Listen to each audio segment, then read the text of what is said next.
भारताचे पंतप्रधान prime minister Narendra Modiji येणार होते त्या ओपनिंगला. सो त्यावेळेला मी असं म्हणेन की वी आर व्हेरी प्राऊड केल्या महाराष्ट्राच्या ढोल ताशाला सिलेक्ट केलं मोदीजींच्या वेलकमसाठी स्पेशली.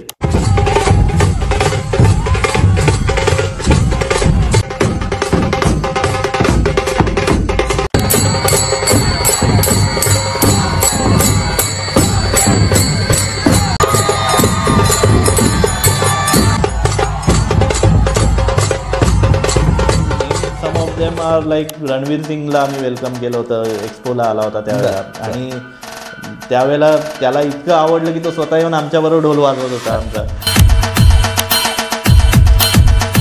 अँड विवेक ओबेरॉय दुबईतच आहेत, त्यांच्या ऑफिसमध्ये गणेश उत्सव होता, त्यावेळेला आपण वादन केलं होतं. आपल्याला महाराष्ट्र शासनाकडून मराठी भाषा सन्मान देण्यात आला, जो कदाचित एकाच की एका ढोल ताशा पथकाला असा सन्मान मिळाला आहे. So that is the most amazing thing happened with our पथक. Absolutely great.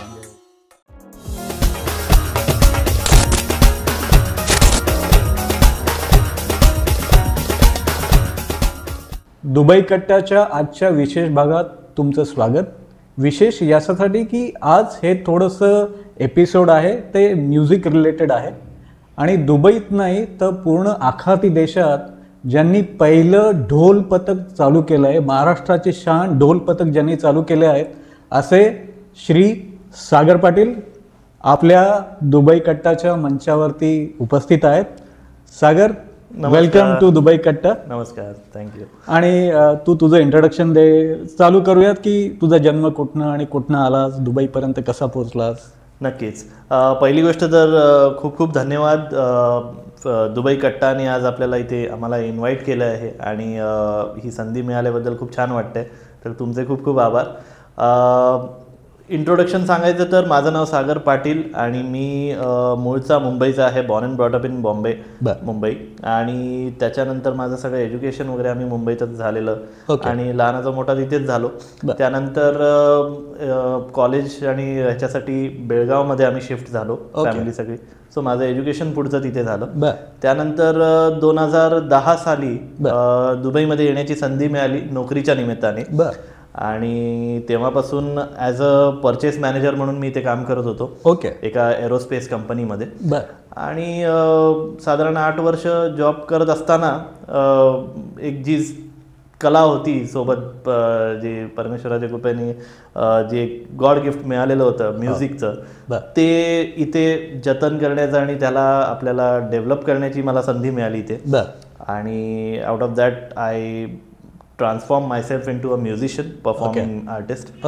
आणि ह्याचं मी काही कुठलं म्युझिकचं काही फॉर्मल ट्रेनिंग ॲज सच घेतलेलं नाही आहे. आणि पण तरीसुद्धा मी आता आजच्या घडीला मी इथे 15 इन्स्ट्रुमेंट्स प्ले करतो ॲज अ सोलो आर्टिस्ट.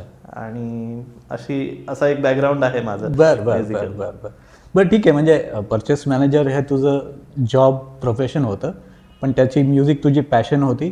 मग इंडियात असताना, म्हणजे मुंबईत असेल किंवा बेळगावात असेल, तेव्हा पण तुझं पर्कशन्स वाजवणे किंवा ढोल ताशा पथकात भाग घेणे अशा काही ॲक्टिव्हिटीज होते? नॉट ॲक्च्युली, पण मी लहानपणापासूनच म्हणजे 1ली 2री असल्यापासून घरातले किचनचे डबे वाजवायचो. आणि तेव्हाच घरातल्यांना कळलं होतं की हे काहीतरी याला आहे याच्यात. अँड मग शाळेमध्ये वगैरे टीचर्सच्या रेकमेंडेशनवरती की त्यांना कळलं की ह्याच्यात काहीतरी कला आहे. सो स्कूलमध्ये वगैरे वाजवायचो, गॅदरिंग्समध्ये अँड ऑल. पण नवरात्रीमध्ये आपल्या ड्रम्स वगैरे वाजवायचो. आणि आपला देश आणि आपलं राज्य इतकं सांस्कृतिक आणि कला संपन्न आहे की इट्स अ ओपन इन्स्टिट्यूट. सगळीकडे शिकण्यासारखं इतकं काही आहे आपल्याकडे. आणि असंच स्ट्रीटवरचे म्युझिशियन्स पाहून मी शिकलो आणि मग घरी येऊन ते ऍक्टिंग करून वाजवून बघायचो. असं करत करत शिकलो मी. आय एम शुअर डेफिनेटली तुझ्याकडे काही इनबॉर्न क्वालिटीज आलेल्या करून त्याचं तुला एक्झॅक्टली. मग नंतर कॉलेजमध्ये असताना जेव्हा कॉम्प्युटर आला घरी, अभ्यासाच्या निमित्ताने आला तो, पण त्याचं मी थोडंसं वेगळा वापर असा केला की I found a composing software in that. And with that I started composing my own music आणि मग शॉर्ट फिल्म्सला वगैरे बॅकग्राऊंड स्कोर्स करायचो आणि कराओके ट्रॅक्स कंपोज करायचो. So that's how the musical journey started there. पण मी फुल फ्लेज ॲज सच काही तिथे परफॉर्म नाही केलं इंडियात कधी किंवा काय. Everything started here in Dubai. बरं ठीक आहे. एक मला सांग, आता दुबईत तू परचेस मॅनेजर म्हणजे तुझा जॉब अजून चालू आहे का तू पूर्णपणे आता बिझनेसमध्ये शिफ्ट आहे? 2018 पर्यंत मी जॉब केला.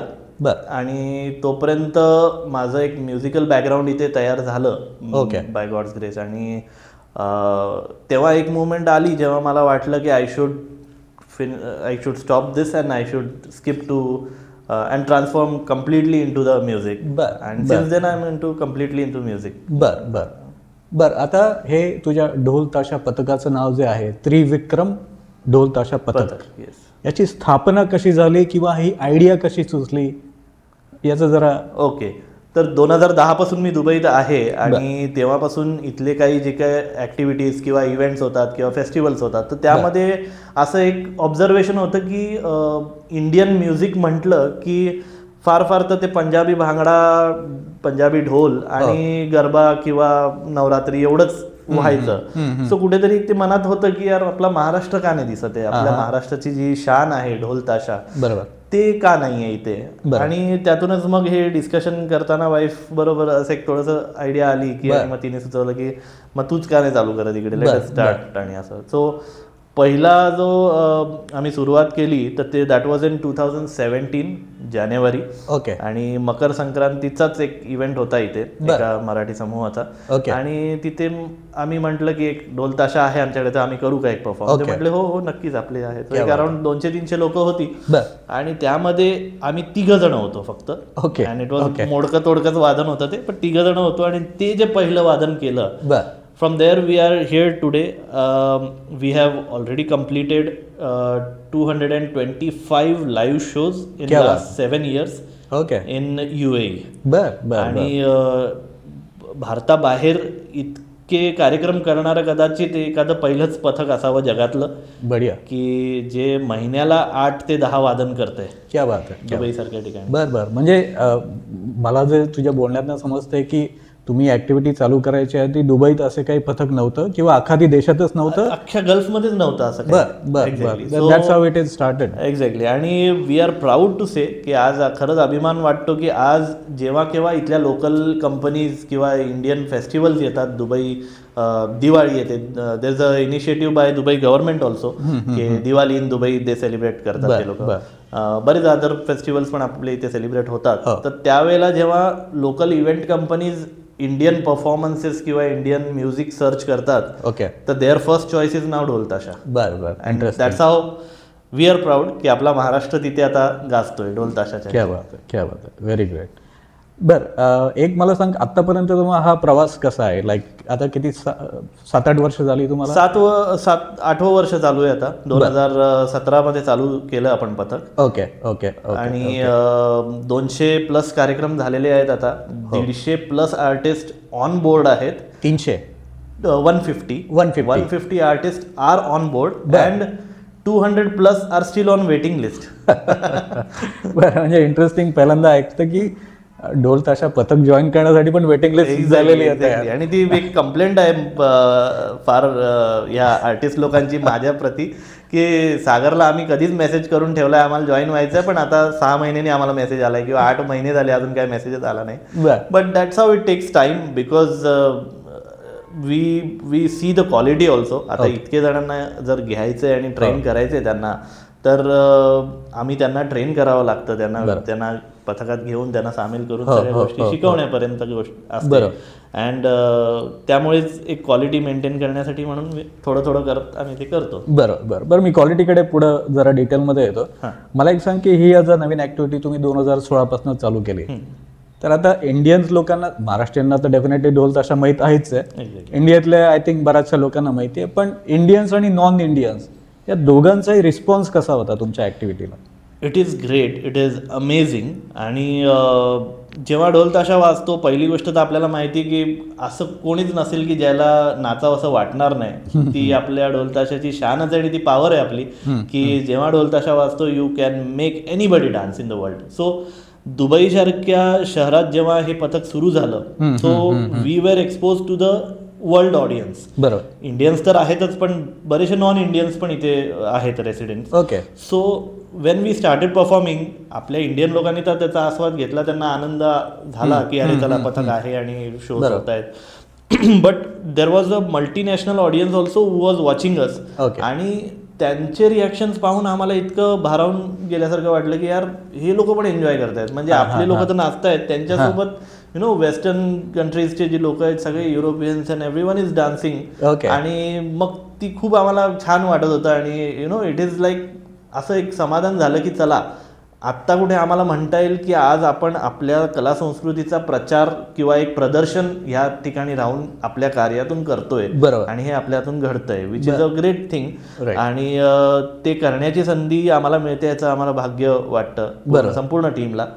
So that is how it is. आणि आज आपण आम्हाला जे काही कार्यक्रम येतात त्याच्यात मी असं एक स्पेशली नमूद करीन की वर्षाला साधारण 40 ते 45 शोज आम्ही करतो ढोल ताशाचे मिनिमम आत्तापर्यंत तरी. आणि त्या 40 ते 45 शोज मधले 40 shows almost are non Marathi events. 4 ते 5च असे आहेत जे आपले मराठी सण आहेत, टिपिकली शिवजयंती किंवा ना मकर संक्रांती, गुढीपाडवा किंवा असे 4-5 सण, गणपती, गणेश उत्सव, हे 4-5च सण आहेत जे मराठी इव्हेंट्स आहेत प्युअरली. बाकी everything is non Marathi. We are so proud की हे आज होतं इथे. Right. I think this can be an excellent example for local to global. Yes, exactly. आपल्या ज्या मातीतनं या गोष्टी निघालेल्या आहेत त्या, आय मीन दुबईचं एक वंडरफुल गोष्ट आहे की लाईक एक प्लॅटफॉर्म तुम्हाला देतो, एवढी व्हरायटी ऑफ नॅशनॅलिटीज प्रेझेंट करते तुमच्या पुढे. Correct. That's the special mention about Dubai. आणि हे दुबईचंच क्रेडिट आहे की आज हे एवढं फ्रीडम इथे आम्हाला मिळते आणि एवढं लोकल अथॉरिटीज सुद्धा आपल्याला एवढं सपोर्ट करतात या कार्यासाठी पण. करेक्ट. बरं, एक आता मला सांग की तू म्हणतोय ऑलरेडी 150 लोक पार्ट आहेत त्या टीममध्ये आणि पीपल आर वेटिंग. यांचं ट्रेनिंग तू कसं कंडक्ट करतोस? तर पहिली गोष्ट तर आपण त्यांना विचारतो की त्यांनी आधी कधी भारतात वाजवला आहे का ढोल ताशा किंवा काय, किंवा बरेच असे लोक आहेत की जे आधी पण पथकात होते पुण्या मुंबईमध्ये आणि इथे आलेत आणि त्यांना इथे आल्यावरती असं झालं की यार I am missing all that. म्हणजे सोशल मीडियावर आपण पाहतो गणपती आले की व्हिडिओ तर सगळे तेच असतात. सो ते एक मिसिंग फॅक्टर असतो. सो असे बरेच लोक आहेत इथे. So when we take them, so आम्ही त्याप्रमाणे त्यांना सेग्रिगेट करतो की ओके बाबा ह्याला थोडासा बॅकग्राऊंड आहे किंवा हा कम्प्लिटली फ्रेश आहे. So accordingly then we bifurcate them की जर जो फ्रेश असेल, एकदम न्यू कमर आहे, त्याला मग इतर गोष्टीमध्ये आम्ही डायव्हर्ट करतो की ठीक आहे तू ध्वजमध्ये थोडासा जॉईन हो किंवा झांजमध्ये सुरू कर, लेडीज असतील तर लेझिममध्ये जॉईन व्हा. सो अकॉर्डिंगली काय होतं की they will be a part of that troupe firstly. आणि मग त्यांना पुढे स्कोप आहे की ठीक आहे बाबा एकदा मला एक 4 परफॉर्मन्स केले मी की मला माहिती आहे काय वाचतंय आणि काय हे होणार आहे, देन दे कॅन ट्रान्सफॉर्म. ज्या लोकांना आधीच येतं ढोल ताशा त्यांना मग जास्त वर्क करायची आम्हाला गरज नाही पडत. 2-4 रिहर्सलमध्ये त्यांना करता येतं, म्हणजे they get into the group असं आहे. सो अशा प्रकारे आम्ही त्यांना ट्रेन करतो. पण एक फॅक्टर जो आहे which is very important and we very strictly follow that, it is the quality. कारण आज त्रिविक्रम ह्या पोझिशनला पोचायला आम्हाला 7 वर्ष लागली आहेत.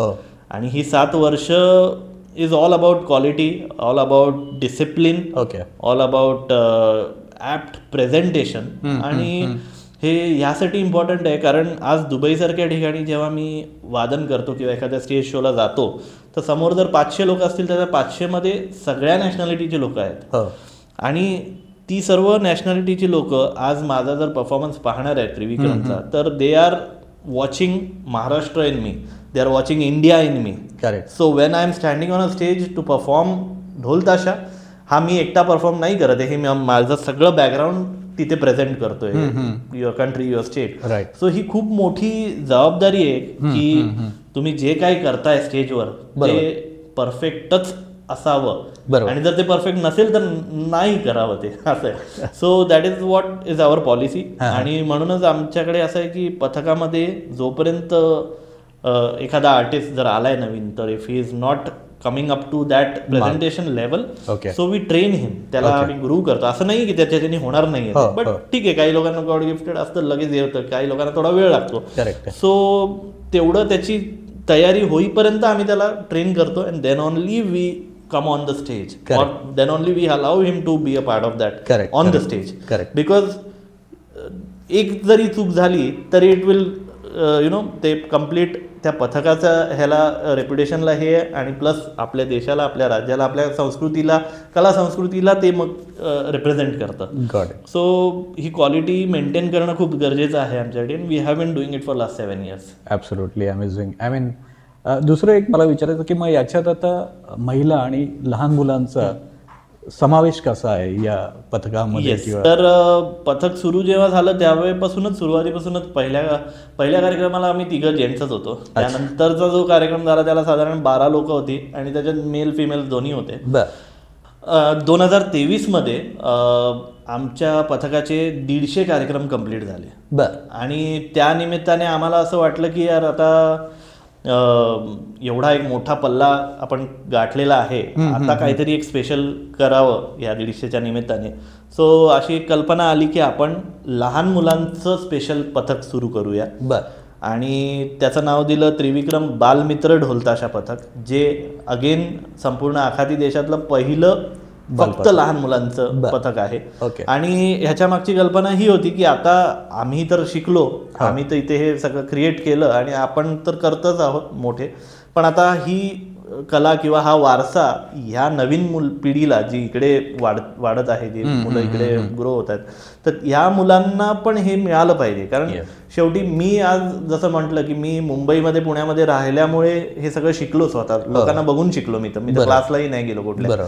So this is how this children are also going to learn. त्यामुळे पहिली गोष्ट तर आमचं हे पथक असल्यामुळे त्या लोकांना ह्या गोष्टी दिसतायत आज इथे, मुलांना इथे ढोलताशा आणि ह्या सगळ्या गोष्टींचा अनुभव घेता येतो. आणि त्यातूनच मग त्यांना क्युरियोसिटी असेल की अरे मला पण याच्यात भाग व्हायचा आहे. So this is how they can be a part of it. आणि अशा ह्याच्याने आपण 2023 मध्ये लहान मुलांचं पथक सुरू केलं, ज्याला खूप अमेझिंग रिस्पॉन्स आहे आणि खूप पालक उत्सुक आहेत की आमच्या मुलांना पण आम्हाला शिकवायचं. अगदी म्हणजे 4 वर्षाच्या मुलांना सुद्धा पालकांना ढोलताशा पथकामध्ये भरती करायचे.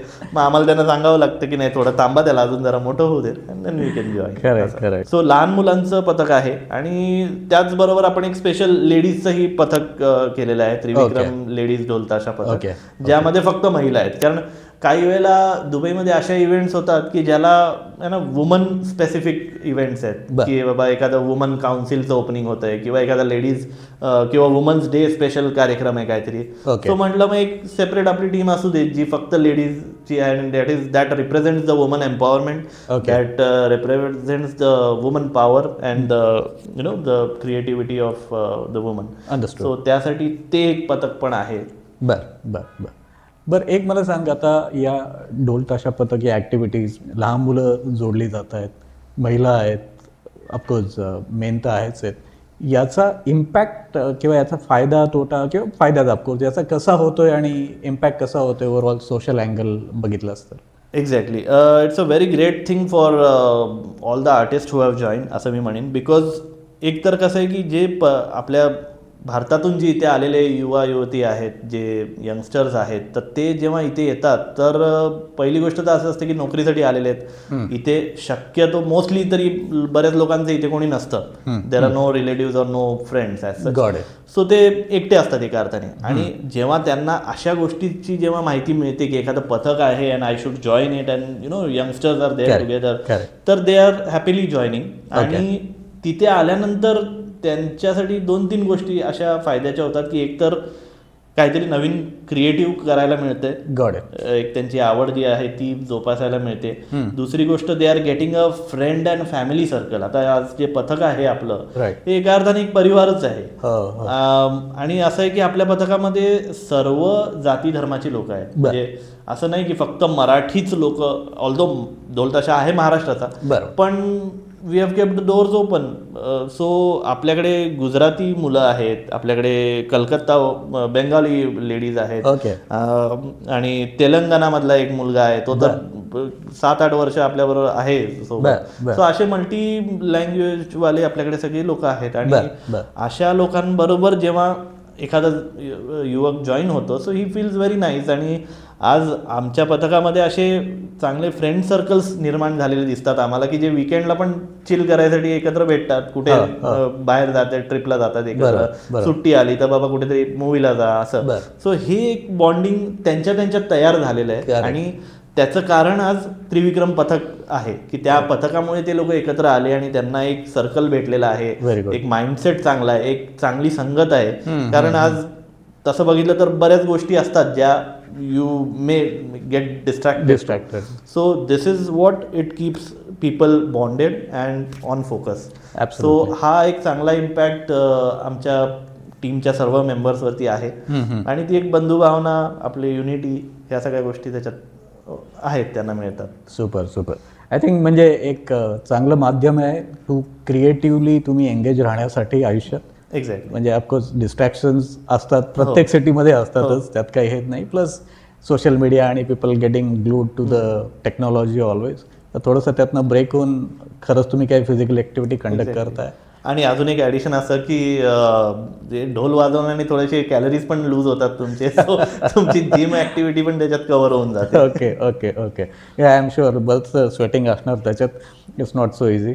बरं, भारतातल्या कुठल्या सेलिब्रिटीज बरोबर तुमचं ढोल ताशा पथकाचं वादन झालं आहे किंवा त्यांच्या स्वागतासाठी किंवा त्यांच्या कार्यक्रमात तुमचा सहभाग होता? खरंच अभिमानाची गोष्ट आहे की आज आम्ही असं सांगू शकतो की भारतातून जितके काही बॉलिवूड किंवा मराठी इंडस्ट्रीतले किंवा पॉलिटिशियन्स म्हणा किंवा जेवढे पण VIPs येतात दुबईत, त्यांचे आम्ही ऑलमोस्ट 80% इव्हेंट्सला आम्ही ढोलताशा पथक असतं तिथे वादन करायला, त्यांना त्या इव्हेंटचं ओपनिंग करायला म्हणता येईल असं. So to name some of them are like Ranveer सिंगला आम्ही वेलकम केलं होतं, एक्सपोला आला होता त्यावेळेला, आणि त्यावेळेला त्याला इतकं आवडलं की तो स्वतः येऊन आमच्याबरोबर ढोल वाजवत होता आमचा. अँड विवेक ओबेरॉय दुबईतच आहेत, त्यांच्या ऑफिसमध्ये गणेश उत्सव होता, त्यावेळेला आपण वादन केलं होतं. आणि बरेच सेलिब्रिटीज आहेत, त्यांच्या इव्हेंट्सना आपण इथे वादन केलेलं आहे. मराठीमध्ये म्हणायचं तर सोनाली कुलकर्णी आहे, मृणाल कुलकर्णी, ह्या सगळ्या जे दिग्गज कलाकार जेव्हा येऊन गेले इथे, त्यांच्या सगळ्यांच्या इव्हेंट्समध्ये आपण वादन करायला होतो. सो अशी मोठी लिस्ट आहे. बर. या सगळ्या लिस्टमध्ये एक मला सांग की सगळ्यात अशी अविस्मरणीय किंवा दिस इज व्हॉट प्रोबॅबली आम्ही हा पर्टिक्युलर प्रोजेक्ट किंवा ही ॲक्टिव्हिटी इम्प्लिमेंट करून this is something we really achieved, असं काही वाटतं कोणाचं? नक्कीच.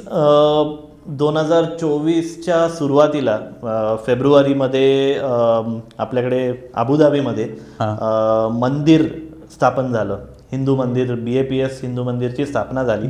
आणि त्या स्थापनेच्या वेळेस भारताचे पंतप्रधान प्राईम मिनिस्टर नरेंद्र मोदीजी येणार होते त्या ओपनिंगला. सो त्यावेळेला मी असं म्हणेन की वी आर व्हेरी प्राऊड की ती जी काय ऑर्गनायझिंग कमिटी होती त्यांनी इतके सारे इथे म्युझिक परफॉर्मन्सेस आहेत इंडियाचे, पण त्यातून आपल्या महाराष्ट्राच्या ढोल ताशाला सिलेक्ट केलं मोदीजींच्या वेलकमसाठी. स्पेशली ज्या दिवशी मंदिराचं अनावरण होणार होतं त्यावेळेला मोदीजी आले होते, तर त्यावेळेला त्रिविक्रम पथक अगदी गाडीतून उतरल्यासमोर पहिलं पथकच आपलं होतं जे मोदीजींचं स्वागत करत होतं मराठमोळ्या ढोल ताशाच्या आवाजात. अच्छा. सो हा एक खूप अविस्मरणीय अनुभव आहे संपूर्ण पथकासाठी, माझ्यासाठी, की आज जे काही 7 वर्ष आम्ही सर्वांनी मेहनत केली. It's not only me alone, because शेवटी हे टीम आहे, it's a team work, it's not just Sagar Patil, I am just a face of it. पण आज सगळं क्रेडिट एकूण एका मेंबरचं आहे जे आज आहेत आपल्याबरोबर, जे नाही आहेत. काही लोक इंडियात परत गेलेले आहेत, काही जण जमत नाही ते कामाच्या ह्याच्यामुळे किंवा काय, but everyone has contributed in this achievement. आणि त्याचंच फळ म्हणून हे आम्हाला एक संधी मिळाली की नरेंद्र मोदीजींच्या समोर हे वादन करायचं. आणि मंदिरासारख्या ठिकाणी ज्याची स्थापना होते त्या स्थापनेच्या वेळेला हे पथक तिथे उपस्थित असणं म्हणजे आम्ही आज आमच्या पथकामध्ये असं म्हणतो की आपली जी नेक्स्ट जनरेशन आणि आपल्या ज्या नेक्स्ट पिढ्या आहेत त्या जेव्हा हे मंदिरचं टॉपिक निघेल त्यावेळेला नक्की अभिमानाने म्हणतील की आज आमचे वडील आणि आमचे आजोबा त्या ओपनिंगला ढोल ताशा वाजवायला होते दुबईत. सो असं हे मोठं एक अचिव्हमेंट होतं आमच्या पथकासाठी. आणि त्याचीच एक छोटीशी क्लिप मी तुम्हाला इथे दाखवू इच्छितो. आपण पाहूया आता. नक्कीच.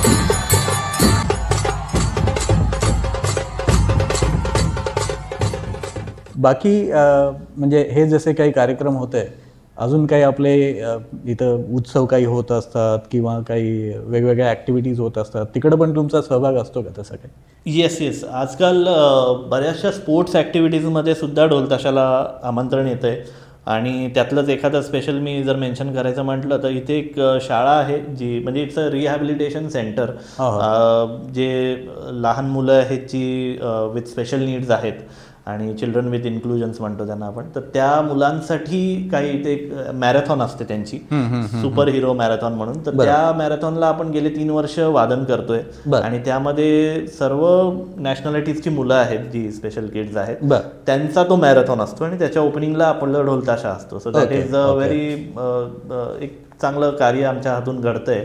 आणि रिसेंटली आम्ही ते केल्यावरती आम्हाला त्या संस्थेकडून अप्रिशिएशन लेटर सुद्धा मिळालेलं की thank you for being a part of it. आणि बाकी इथे पण अनेक मॅरेथॉन होत असतात, क्रिकेटच्या मॅचेस होत असतात, त्याच्या ओपनिंगला वगैरे सगळीकडे ढोल ताशा होतं. प्लस एक ॲडिशनल असं पण सांगू शकेन की 2018मध्ये एक संधी अशी आली होती आम्हाला की UAEचा नॅशनल डे होता. ओके. आणि त्या नॅशनल डेला दुबई पोलीसचं एक परेड होणार होतं. त्या परेडमध्ये आपल्या ढोल ताशाला आमंत्रण होतं आणि आपण तिथे वादन केलं. I will say this is the first time in the history of या रिजनमध्ये असं की इंडियाचा महाराष्ट्रातलं एक फोक म्युझिक जे फॉर्म आहे, स्ट्रीट म्युझिक आणि फोक म्युझिक आपण म्हणतो ढोल ताशा, त्या परफॉर्मन्सला तिथे स्थान मिळणं आणि रस्त्यावरती ही मिरवणूक, त्यांची ते परेड होतं त्याच्यामध्ये आपण होतो ढोल ताशा वाजवायचा. And Dubai police was there and in that. So this was a great opportunity. कारण इथल्या नॅशनल डेच्या ह्याला आपलं फोक म्युझिक वाजतंय याच्यापेक्षा आणि मोठी गोष्ट काय. बढिया. मला वाटतं अजून महाराष्ट्राचे पण काही तर फेस्टिवल्स होत असतील, त्याच्यात पण तुमचा सहभाग असतो? हो, त्याच्यामध्ये पण होतं. आपला गणेश उत्सव होतो इकडे मोठ्या प्रमाणावरती. आणि 2024च्या गणेश उत्सवमध्ये मी असं म्हणेन की आम्ही 5 दिवसात 25 वादनं केली आहेत.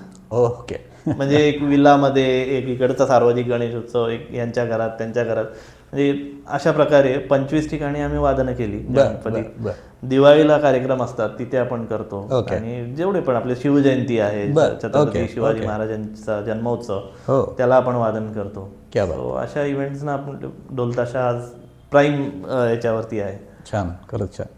बरं, अजून इथले काही स्थानिक वगैरे असतील, जसं ऑलरेडी तू त्यांच्या पोलीस फोर्स बरोबर प्रोग्राम केल्याचं सांगितलं, अजून काही तसे कार्यक्रम केले होते? Yes, that is also one of the special mention I can say. असे काही एमारातीज फॅमिलीज पण आहेत, म्हणजे जे लोकल अरब इथले जे फॅमिलीज आहेत त्यांच्याकडून सुद्धा आम्हाला काही वेळेस इन्व्हिटेशन आलेले आहेत रमादानमध्ये, की म्हणजे त्यांच्या ईदच्या वेळेला वगैरे, इफ्तारीच्या वेळेला किंवा ईदच्या सेलिब्रेशनमध्ये जेव्हा त्यांच्याकडे दावत असते त्यावेळेलाही ढोल ताशा त्यांनी आपल्याला आमंत्रण दिलेलं आहे की हे आवडतंय आम्हाला जे काही आहे ते, we like it, so please come and perform असं. सो तसेही आपण कार्यक्रम केलेले आहेत. बर, सुपर. म्हणजे ऑफकोर्स लोकांचा प्रतिसाद हे तुम्हाला रिकग्निशन, रिवॉर्ड्स मिळतच आहेत. नक्की. पण अजून काही तुम्हाला असे अवॉर्ड्स वगैरे तसे काही सांगावसे वाटतात की जे? Yes, there is a special mention for one recognition. तसे तर बरेच सन्मान आणि मिळतच असतात, पण एक जो सगळ्यात स्टँड आउट करतो तो म्हणजे 2022 साली गव्हर्नमेंट ऑफ महाराष्ट्र शासन जेव्हा इथे एका एक्झिबिशनसाठी आलं होतं, त्यावेळेला म्हणजे दुबई एक्सपो 2020 जेव्हा होतं, त्या वर्ल्ड एक्झिबिशनमध्ये इंडिया पॅव्हेलियनमध्ये आपल्याला महाराष्ट्र शासनाकडून मराठी भाषा सन्मान देण्यात आला, जो कदाचित एकच असं झालं असेल कदाचित की एका ढोल ताशा पथकाला असा सन्मान मिळाला आहे. आणि तो ह्यासाठी होता की आज आपण भारताबाहेर राहून आखाती देशात, दुबईत आपल्या महाराष्ट्राची कला संस्कृती इतक्या मोठ्या प्रमाणावरती सादर केलेली आहे आणि त्याचं एक स्थापन करून त्याचं एक रेप्युटेशन आणि एक आवड निर्माण केलेली आहे लोकांमध्ये. आणि त्यासाठी हा पुरस्कार देण्यात आला होता. So that is the most amazing thing happened with our पथक. Absolutely great. म्हणजे खरंच तुमच्या संपूर्ण पथकाचं अभिनंदन, की खरंच अभिमानाची गोष्ट आहे. एक तर तुम्ही इकडं गोष्टी इम्प्लिमेंट करताय आणि त्याचं चांगलं रिकग्निशन पण मिळतंय तुम्हाला. येस. आणि ह्या ह्याच्याने मी असंही म्हणू इच्छितो की पथकातल्या प्रत्येक मेंबरचं तेवढं डेडिकेशन आहे हो. की आज कोणी 40 किलोमीटर लांब राहणारी मुलं सुद्धा आहेत जी रविवारी रिहर्सलला एका ठिकाणी येतात ट्रॅव्हल करून, किंवा इव्हेंट असेल तर येतात. ओके. असे पण आहेत जे रात्री कार्यक्रम लेट झालाय, रात्री घरी पोचायला त्यांना आणि 2 तासांनी ट्रॅव्हल करून घरी जावं लागतं. बरं. जबलअलीला वगैरे राहतात लांबच्या एरियामध्ये. सो त्यांना दुसऱ्या दिवशी परत सकाळी उठून जायचे, पण तरी ती येतात कारण शेवटी ती आवड आहे. आपल्याकडे काही असेही वादक आहेत जे रासलखेमावरून येतात. Ras Al Khaimah almost. Yes. So that is how it is. म्हणजे त्यालाच पॅशन म्हणतात, आणि जोपर्यंत तुमच्यात ती पॅशन नसते तोपर्यंत तुम्ही काही अचीव्ह नाही करू शकत. So everything, I mean on this platform I would also like to give the credit to each and every. आमच्या प्रत्येक वादकाला हे त्यांना पण एक क्रेडिट हे करावं असं वाटतं. ह्या प्रत्येकाच्या मेहनतीमुळे आज पथक इथे आहे. बरं बरं.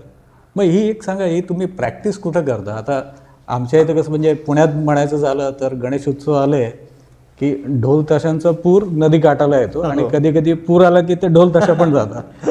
तर पण म्हणजे त्याला बेसिकली एक जागा लागते, आवाज भरपूर असतो. तर इकडं दुबईत तुम्ही प्रॅक्टिस कुठे करताय? दुबईमध्ये पहिली गोष्ट आपल्या भारतासारखं नाही आहे की कुठेही आपण ओपन एरियामध्ये जाऊन वादन करू शकतो. पहिली गोष्ट तो law, as per law it is not allowed. Correct. You cannot play on any open street or any area outside without permission. So जेव्हा हे सुरू केलं त्यावेळेला सुरुवातीला तर घरीच करायचो आम्ही, पण मग ते कंप्लेंट झाल्यानंतर मग त्यानंतर मग आम्हाला रेकॉर्डिंग स्टुडिओज हायर करावे लागतात जे साऊंड प्रूफ्ड असतात, आणि मग आपल्या रिहर्सल तिथे होतात. But that is a very costly affair. आपल्याकडे भारतात तर आपण कुठेही बाहेर जाऊन फ्रीमध्ये रिहर्सल करू शकतो, पण इथे आम्हाला तासाला XYZ अमाऊंट द्यावी लागते ती रिहर्सल करण्यासाठी. आणि पण जे काही करतोय ते आपल्याला ह्या देशाचे लॉज आणि सगळ्या पाळूनच करावं लागतं, आणि त्याचं पालन करावं लागतं. And we have been doing it, and that's how we go ahead. Great great great. Super. बरं, एक मला सांगत आहे, तुमच्या पथकाचं पुढील जी वाटचाल आहे त्याचं प्लॅनिंग कसं आहे तुझं, किंवा what R your thoughts?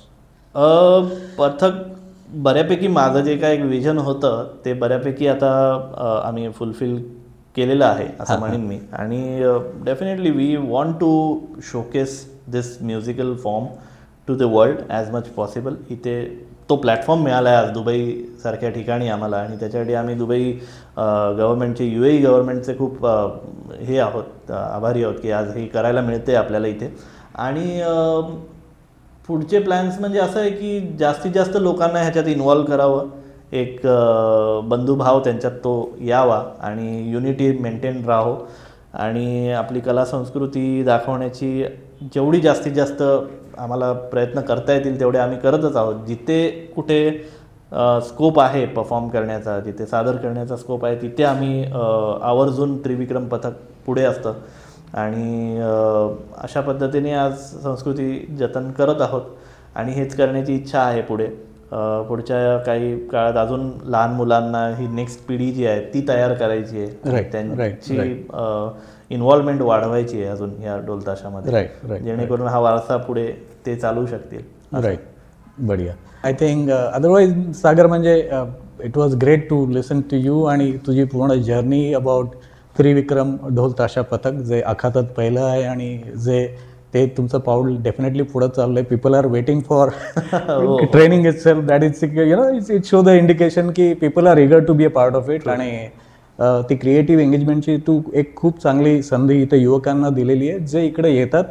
I am sure their parents will be more than happy to listen this, की अशा पण काही ॲव्हेन्यूज आहेत ते मुलालाच सांगतील बाबा तिकडे जॉईन कर, सो दॅट डिस्ट्रॅक्शन. बरेच पालक आहेत ज्यांनी म्हणजे माझ्या नोटीसमध्ये असे आहेत की म्हणजे जे लोक येऊन जॉईन करतात ते सांगतात आम्हाला की अरे मी इथे आलो पण माझ्या वडिलांनी मला तुमचा व्हिडिओ पाठवला की इथे पथक आहे ते जॉईन करा. So that is how it is.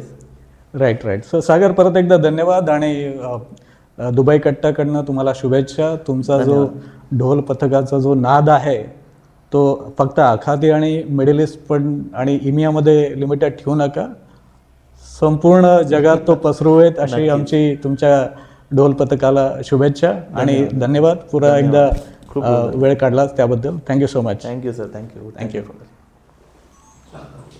चलो ढोल बजाओ.